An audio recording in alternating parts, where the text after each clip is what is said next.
साथियों नमस्कार।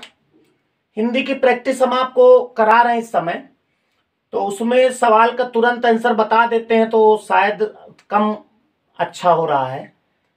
तो आज से हम सोच रहे हैं कि आपको सवाल दें और उसका आंसर आप लोग टिक करो। उसका आंसर जो है या तो वीडियो के लास्ट में या तो अगले वीडियो में हम डिस्कस करें, उसको देखते हैं करके कैसा रहता है। तो आज हम एक पेपर लेके आए हैं और उसके केवल सवाल आपको हम पढ़ के सुना रहे हैं। स्क्रीन पर आएंगे, उसको आप देखिए और उसके आंसर शीट आप बना लीजिए, पहले में क्या दूसरे में क्या, ऐसे। फिर अगले वीडियो में जब हम आंसर देंगे तो उससे मिलाइएगा और उसमें व्याख्या भी कर देंगे, तो शायद ये ज्यादा बेटर होगा। तो चलते हैं सवालों की ओर। ये फर्स्ट बैच का जो क्लास है उसी की कुछ कंडीशन है। ये पेपर जो आप लोगों को भी हम करवाएंगे वही ये लोग भी कर रहे हैं, और ये गर्ल्स बैठी हैं सामने, बॉयज़ बैठे हैं। तो ये जो है अब ये तो कर ही रहे हैं, अब आप लोग भी करिए। तो ये सवाल कुछ हैं, आज आपको लगाना है। 39 नंबर शुरू है। विचारकों ने नागरी लिपि की निम्न विशेषताओं में किस विशेषता को अपने लेखन में विशिष्टता प्रदान की है? ऑप्शन है लिपि सौंदर्य, लेखन में सरलता, सुपाठता, ये सभी। इसको आपको टिक लगाना। एक कॉपी ले लो, एक पेन ले लो और प्रयास करो कि उसमें आंसर नोट करते जाओ। 39 में कौन सा आंसर होगा, क्योंकि इसके आंसर आपको अगले वीडियो में मिलेंगे ना, तो मिला लीजिएगा। 40 नंबर सवाल है, इनमें से कौन सा राज्य हिंदी क्षेत्र के अंतर्गत नहीं आता? जम्मू कश्मीर, हिमाचल प्रदेश, हरियाणा या उत्तराखंड। आगे बढ़ते सवाल में, किस धारा के अंतर्गत केंद्र सरकार का दायित्व हिंदी का प्रचार प्रसार करना बताया गया है? धारा 348, धारा 351, धारा 350 या और कोई धारा, यानी इनमें से अलग कुछ होगा।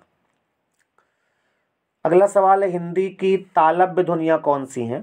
तो तालव्य आप सभी जानते होंगे, फिलहाल आज हम नहीं बताएंगे, आज आपको केवल आंसर इसमें बताना है तालव्य कौन से हैं। जो भी आपका आंसर है इसमें से उसको टिक लगा लो, उसको आंसर शीट में लिख लो।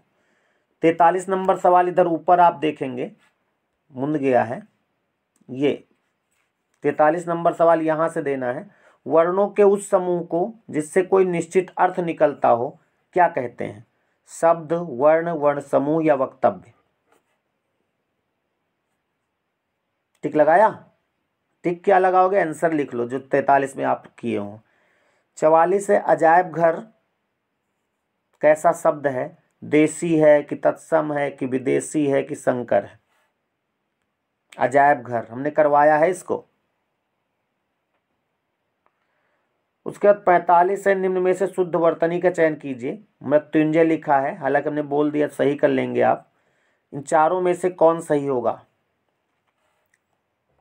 मृत्युंजय लिखा है पहले, कभी लिख के देखो, हम कहो शुरुआत में लिख दें, यहाँ शुरू होगा, लेकिन आंसर तो कल ही बताएंगे। 48 है, निम्न में से कौन सा शुद्ध रूप है? आध्याधीन, अभ्यर्थन, अभ्यर्थना, अधिवर्धन, जो भी आपको लगे इसमें वो टिक लगाओ। आज हम कुछ नहीं बोलेंगे, आज केवल सवाल देंगे। 47 है, आकलन शब्द का विलोम क्या होगा? और बड़ा करके देखें क्या, ऐसे देखो, आकलन शब्द का विलोम विकलन, संकलन, समाकलन, प्राक्कलन। अगला है, आशय शब्द का पर्यायवाची क्या है? 48 नंबर सवाल, आहार, आंचल, तात्पर्य, अपरिहार्य, आशय। उसके बाद अगले सवाल पे इधर आते हैं, थोड़ा सा अपने को हम इधर ले आवे। अब निम्नलिखित में से कौन सा शब्द तद्भव है? जल, नग्न, तीन, भ्रमर, कौन सा तद्भव है? बताओ, बताओ नहीं बल्कि आंसर लिखो। 50 नंबर सवाल है, ढीठ शब्द का तत्सम क्या होगा? ढीठ का तत्सम ये भी हमने बताया है। 51 देखा जाए तो लिखा है, और बड़ा हो सकता है क्या? अरे वाह, मंदाकिनी की जलधारा अजस्सर, यहाँ लिखा है अजस्सर, ये अजस्सर है, रूप में प्रवाहित हो रही थी। यानी कि इसमें अजस्सर अजस्सर रूप में प्रवाहित हो रही थी। ऑप्शन है ये। कैसे लिखा जाएगा इसमें, मतलब अजस्सर की वर्तनी सही क्या है वो बताना है। 52 सभी भारतीय गीता के महात्म्य से परिचित हैं। महात्म्य गलत लिखा हुआ है, तो सही क्या होगा ये बताना। ये गलत लिखा है, सही इनमें से कोई है।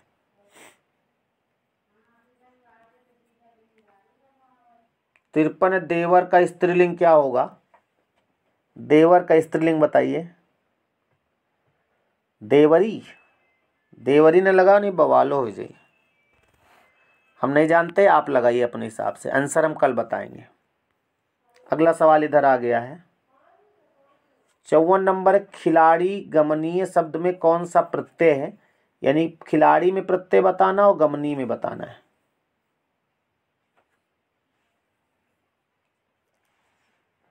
जल्दी से।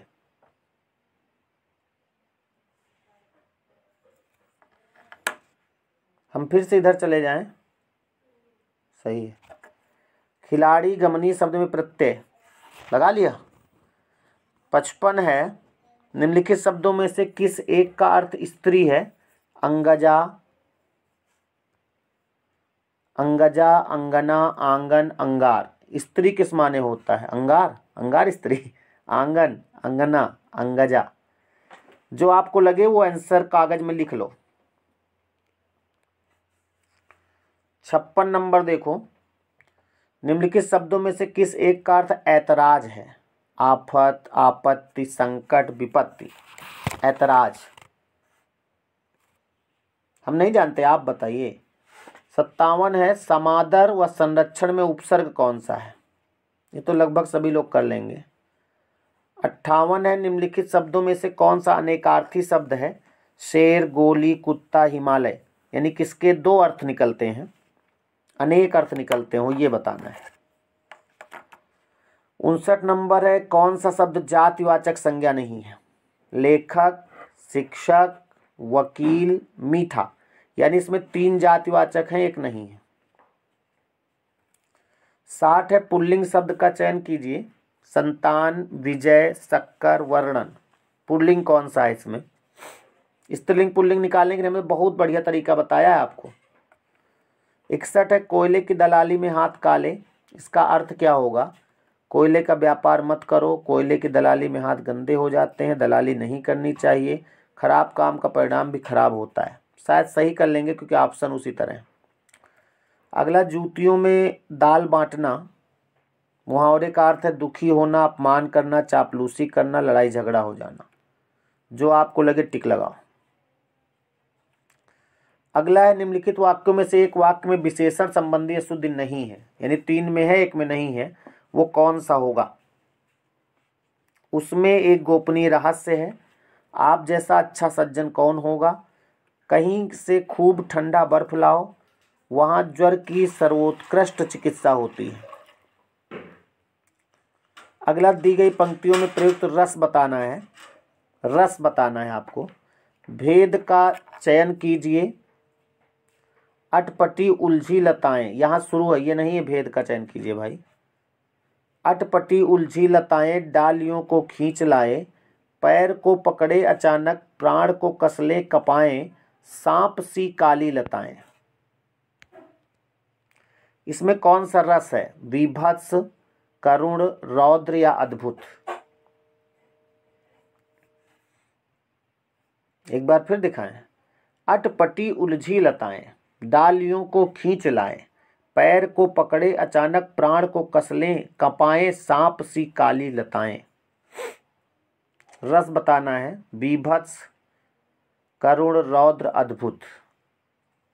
आगे सवालों की ओर आते हैं।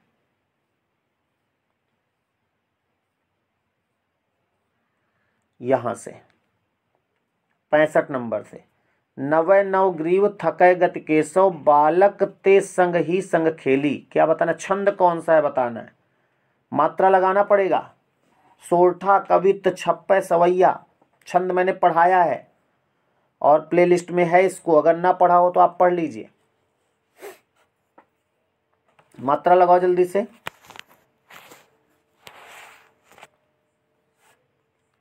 नवै नवग्रीव थके गति केशव, बालक ते संग ही संग खेली।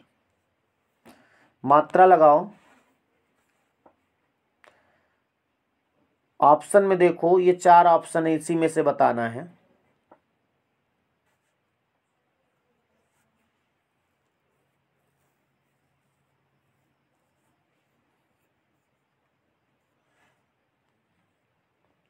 फिर से आपको छंद ही बताना इस लाइन में भी। मणिमय महल शिवराज के, इमिरायगढ़ में राज ही। सवैया है कि हरगीतिका है कि रोला है कि मालिनी है। मात्रा लगाओ जल्दी से।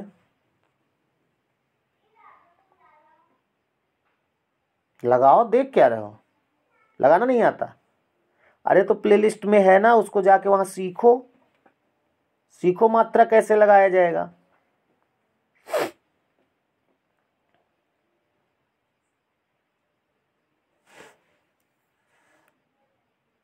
हम चलते हैं अगले छंद, अगले सवाल की ओर।